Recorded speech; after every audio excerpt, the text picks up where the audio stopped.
오늘의 말씀 사도행전 5장 38절부터 42절 말씀입니다.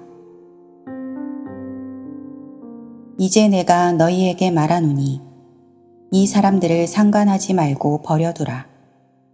이 사상과 이 소행이 사람으로부터 났으면 무너질 것이요 만일 하나님께로부터 났으면 너희가 그들을 무너뜨릴 수 없겠고 도리어 하나님을 대적하는 자가 될까 하노라 하니 그들이 옳게 여겨 사도들을 불러들여 채찍질하며 예수의 이름으로 말하는 것을 금하고 놓으니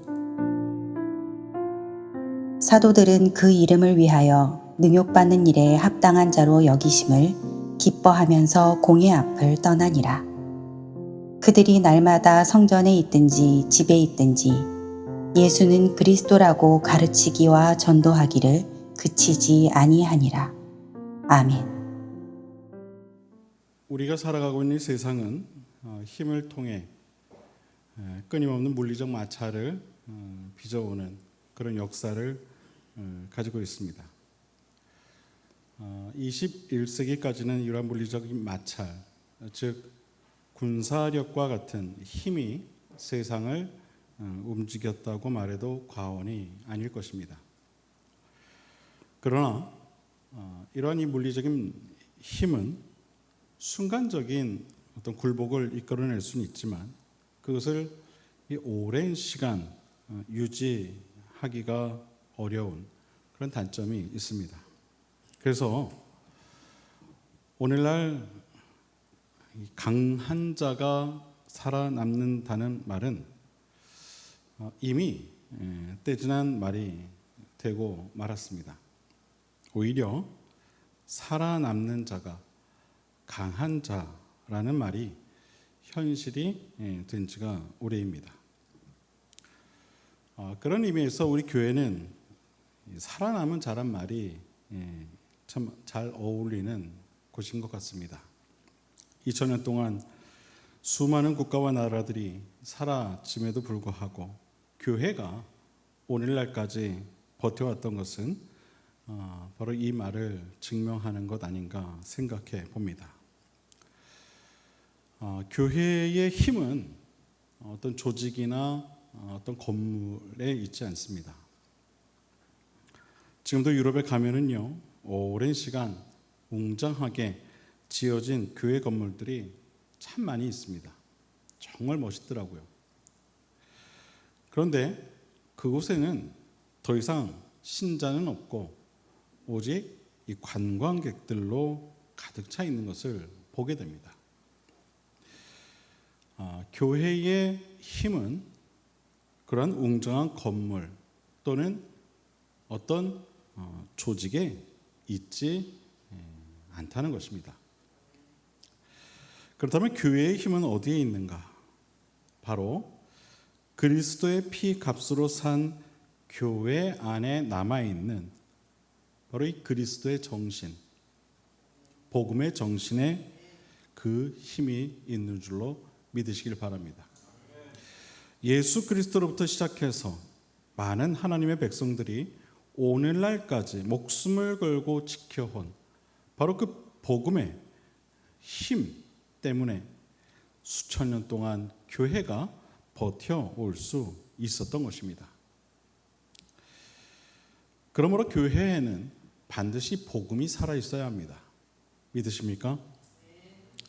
예수 그리스도로부터 시작되어진 새 계명과 십자가 사건과 부활의 사건을 담은 이 복음이 교회 안에 분명하게 살아 있어야만 하는 것입니다. 교회가 이 복음이 사라지면 더 이상 그 교회는 이 세상에서 존재할 이유가 없어지고 마는 것입니다. 아무리 교회 건물을 멋있게 건축을 하고 아무리 많은 사람들이 조직적으로 모인다 할지라도 그 안에 복음이 사라지면 그 교회는 더 이상 교회가 아닌 것입니다. 복음의 핵심에는 항상 예수 그리스도가 있습니다. 예수 그리스도가 빠진 복음은 없습니다. 사도행전을 보면 교회와 성도들의 그 이야기 속에 항상 예수 그리스도께서 그 중심에 있는 것을 보게 됩니다. 사도 바울은요, 당시 매우 훌륭한 그런 사람이었습니다. 매우 박식한 그런 사람이었죠.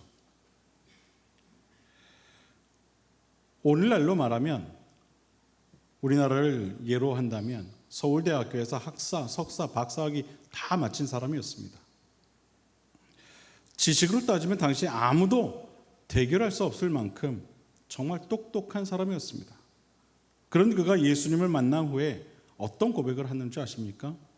고린도전서 2장 2절에 보면 내가 너희 중에서 예수 그리스도와 그가 십자가에 못 박히신 것 외에는 아무것도 알지 아니하기로 작정하였다.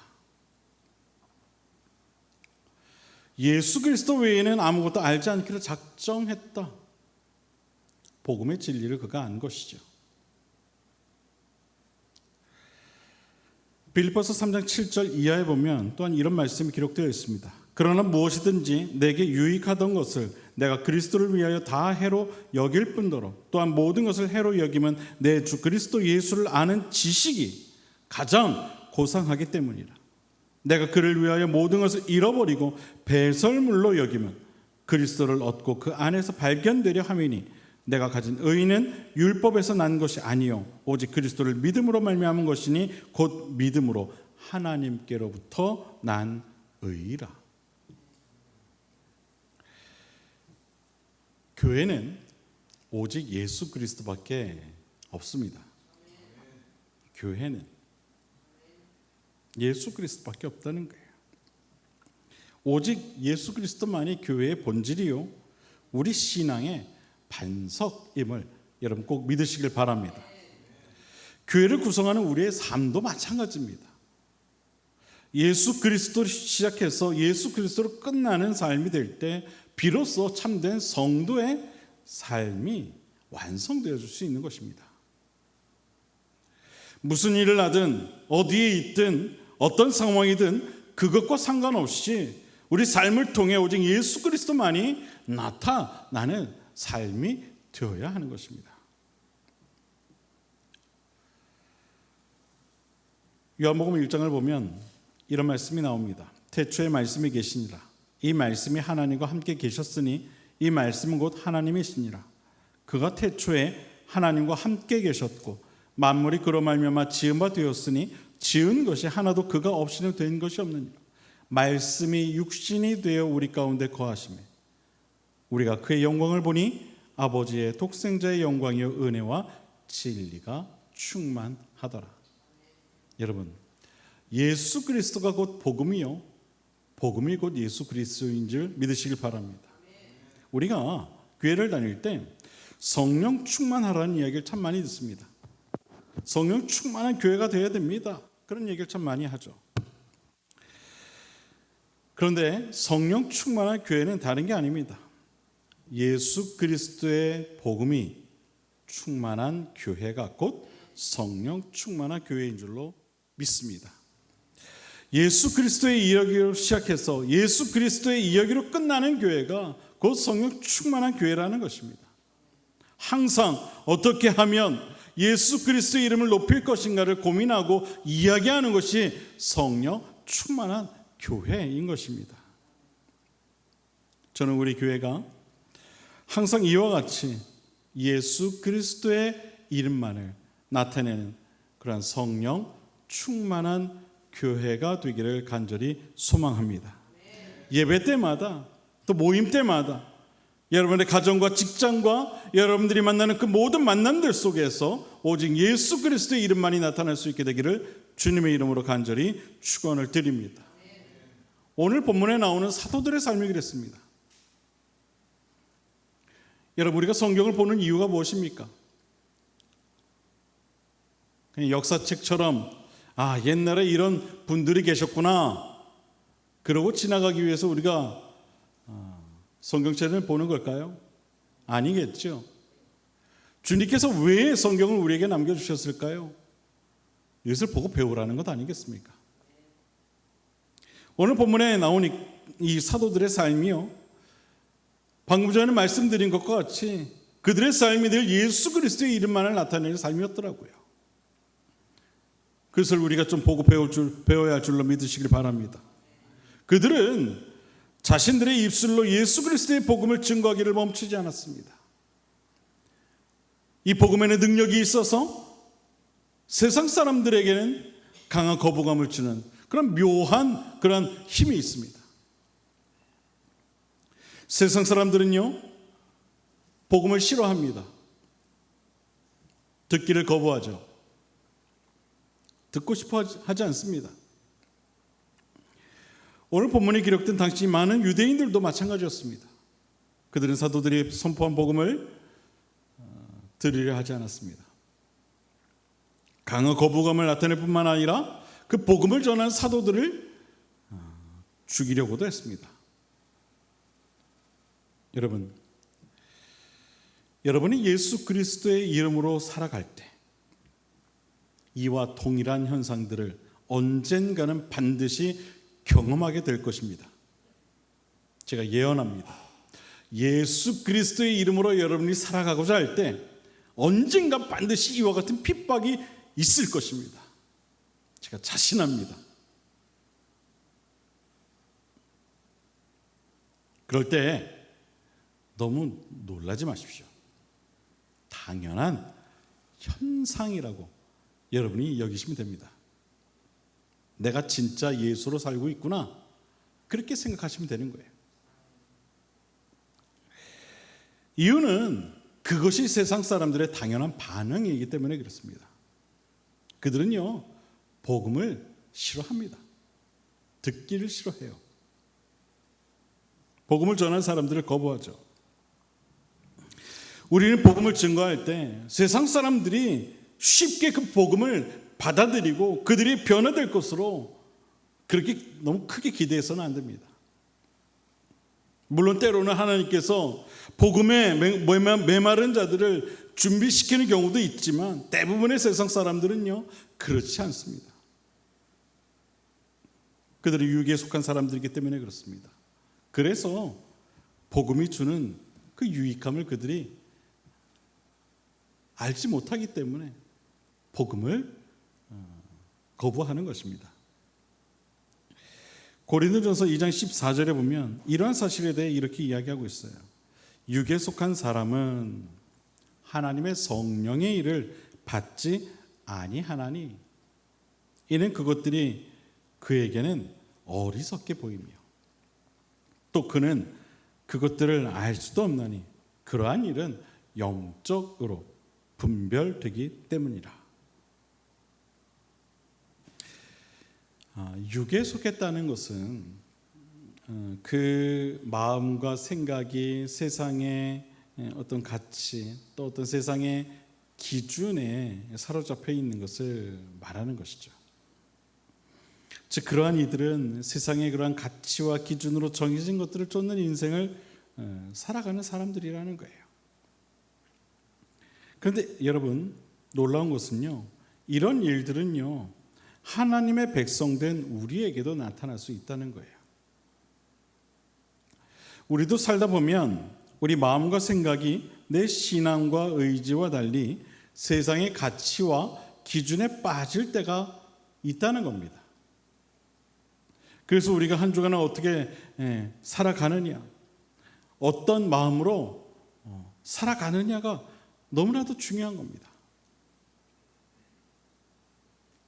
여러분 가운데 혹시 오늘 예배를 드리는데 그 마음에 감동이 없다, 찬양을 부르고 예배를 드리고 말씀을 듣고 하는데 그 마음에 감동이 없다,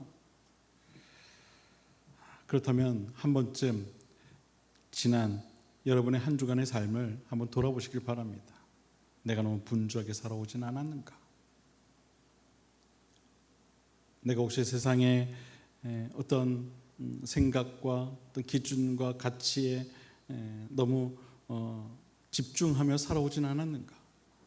한번 스스로를 돌아보시길 바랍니다. 성경이 우리에게 말하고 있어요. 육에 속한 사람은 하나님의 성령의 일들을 받아들이지 못한다. 이것은요, 우리의 삶과 마음과 생각이 하나님이 아닌 세상의 것들로 가득 차 있으면 하나님께서 들어올 틈이 없다는 것입니다. 그로 인해 하나님의 성령의 일들을 거부하게 되는 그런 결과를 갖게 된다는 거예요. 그러므로 여러분이 만약 지난 한 주간 동안 세상의 일로 고민하며 육에 속한 삶을 혹 살아봤다면 주일에 교회에 와서 예배 집중한다는 것은 그것은 당연한 일이라는 겁니다. 왜냐하면 영성은 집중력과 같기 때문에 그래요. 무엇에 집중하는 삶을 사느냐에 따라 우리의 영성도 달라질 수밖에 없는 겁니다. 내가 무엇을 바라보고 사는가, 거기에 우리의 영성이 판가름 난다는 것이죠. 이런 이야기가 있어요. 어느 목사님이요, 바둑에 빠지게 됐대요. 바둑에. 근데 주일날 강단에 딱 올라왔는데 성도님들의 머리가 바둑알로 보이기 시작하더래요. 까만 머리는 까만 바둑돌, 하얀 머리는 하얀 바둑돌. 이 목사님이 그날로 바둑을 그만뒀대요. 그날로. 뭐에 집중하느냐에 따라 그의 영성이 달라지게 되는 거예요. 여러분, 주일날 예배의 감동은요, 예배 현장에서 일어나는 게 아니에요. 우리가 한 주간 어떤 삶을 살아왔느냐에 결정되는 겁니다. 그러므로 우리는 한 주간 살아오면서 계속해서 이 예배를 준비해야 되는 거예요. 오늘 기도 순서를 맡은 우리 장로님이 이번 한 주간 동안 얼마나 기도를 준비했을까? 기도하는 분만 예배를 준비해서는 안 된다는 거예요. 여러분 모두가 하나님 앞에 나가는 예배자가 되기 위해서는 지난 한 주간 동안 이 예배를 사모하는 마음으로 준비해야 되는 거예요. 하나님을 만날 준비를 하는 것이죠.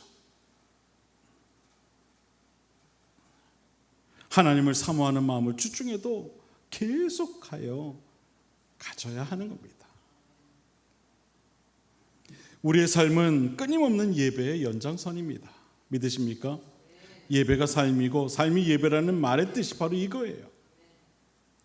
사랑하는 여러분, 저는 여러분의 삶이고 예배가 되기를 바랍니다. 또한 예배가 곧 여러분의 삶이 되기를 바랍니다. 그러기 위해서는 우리는 끊임없이 복음으로 사는 삶을 살아야 되는 겁니다. 그러기 위해서 예수와 함께하는 삶을 살아야 한다는 겁니다.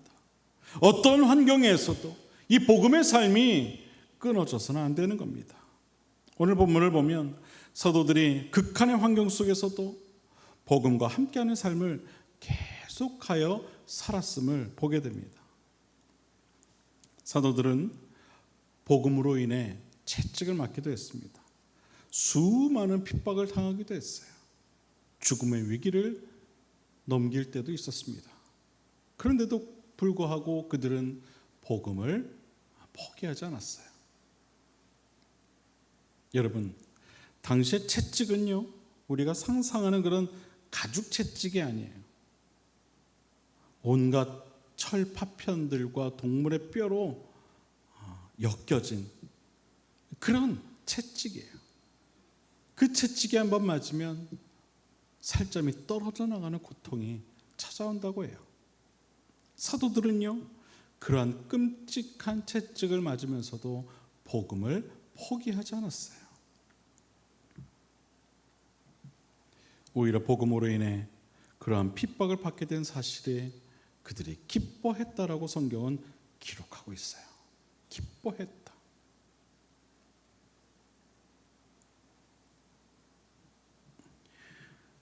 본문 41절, 42절을 제가 읽어보겠습니다. 사도들은 그 이름을 위하여 능욕받는 일에 합당한 자로 여기심을 기뻐하면서 공회 앞을 떠나니라.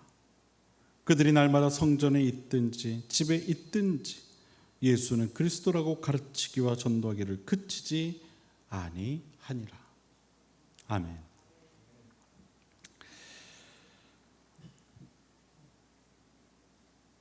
사도들은 복음을 선포했습니다. 그리고 복음을 가르쳤습니다. 복음 전하기를 멈추지 않았습니다. 성경은 그들의 행적을 그렇게 기록하고 있습니다. 사도들은 복음의 능력을 알고 있었어요. 그래서 그들은 복음 전하는 일을 멈출 수가 없었던 겁니다.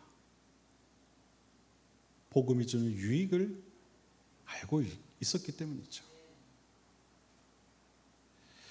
이것이 복음으로 살았던 사도들의 삶의 진실입니다. 여러분, 예수 그리스도의 이름에는 능력이 있습니다. 우리가 그 이름을 선포할 때에 하나님의 놀라운 일들이 일어난다는 사실을 믿으시길 바랍니다. 그러므로 우리는 복음 선포하는 일을 멈춰서는 안 되는 것입니다. 그것을 부끄러워해서도 안 되는 거예요. 우리가 때로는 복음을 선포할 때 그것이 비록 상대방이 납득되지 않는 그런 이야기가 될지라도 그 선포의 능력이 있어서 그 말을 듣는 이의 마음이 언젠가 변화될 줄 여러분 꼭 믿으시길 바랍니다. 그래서 우리는 예수의 이름을 선포해야 하는 겁니다. 누가 듣든지 안 듣든지 그것과 상관없이 예수 그리스도의 이름을 선포해야 합니다. 사도들과 같이 복음 선포를 멈추지 않아야 합니다. 이유는 그것이 그 복음을 듣는 이들에게 유익이 되기 때문입니다. 예수 그리스도의 이름의 능력을 경험한 사람들은요, 복음 선포를 멈추지 않습니다. 때를 얻든지 못 얻든지 계속해서 예수 그리스도의 이름을 선포하죠. 디모데후서 4장 2절에 보면 이런 말씀이 나옵니다.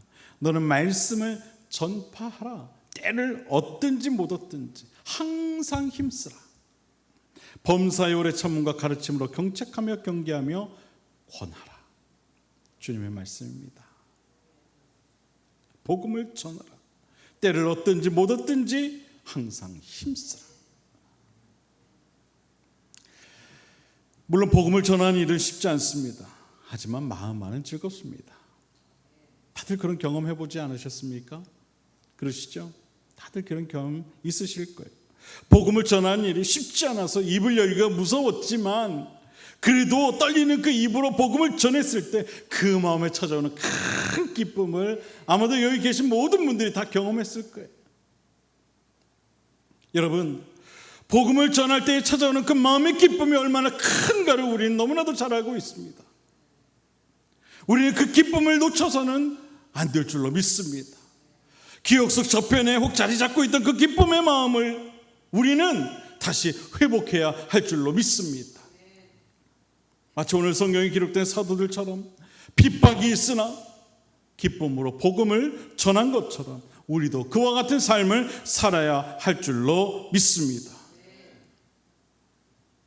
사도들은 그 이름을 위하여 능력받는 일에 합당한 자로 여기심을 기뻐하며 공회 앞을 떠났다.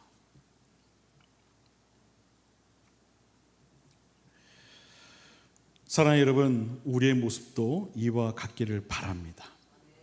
우리 교회 모든 성도님들의 모습이 복음으로 인해 그 기쁨이 충만한 삶이 될 수 있게 되기를 바랍니다.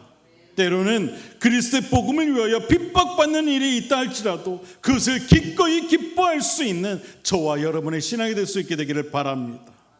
우리는 복음으로 인해 받게 되는 핍박을 주님께 오히려 감사해야 돼요. 아무도 아멘을 못 하시는 것 같아요.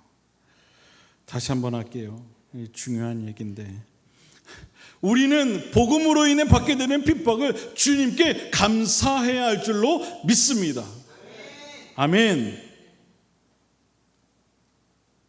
어떤 사람들은요 그러더라고요. 복음 전하는 일을 부끄럽게 생각하는 사람들이 있어요. 아유, 목사님 요즘 교회가 이미지가 어떤데요? 아유, 저 교회 다닌다는 얘기도 못 꺼내요. 그런 사람들이 있어요. 또 세상 사람들에게 예수 그리스도의 이름을 선포하고 복음을 전하는 일을 너무 자신 없어 하는 분들이 있어요. 아유, 저는 원래부터 말을 못해요, 목사님.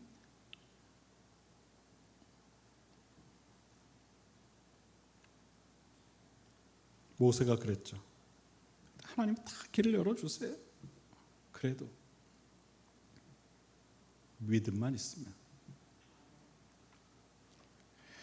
여러분, 우리가 하나님의 은혜로 말미암아 복음의 능력을 경험했지 않습니까? 그렇다면 기꺼이 그 복음에 동참할 책임이 있는 겁니다. 그것을 기뻐 할 수 있어야 되는 거예요. 디모데후서 1장 8절에 보면 이런 말씀이 있습니다. 그러므로 너는 내가 우리 주를 증언함과 또는 주를 위하여 갇힌 자 된 나를 부끄러워하지 말고 오직 하나님의 능력을 따라 복음과 함께 고난을 받으라. 고난을 받으라. 사도 바울은 말합니다. 예수 그리스도를 증언함을 부끄러워하지 말아라. 그리고 하나님의 능력을 따라 복음과 함께 고난을 받으라.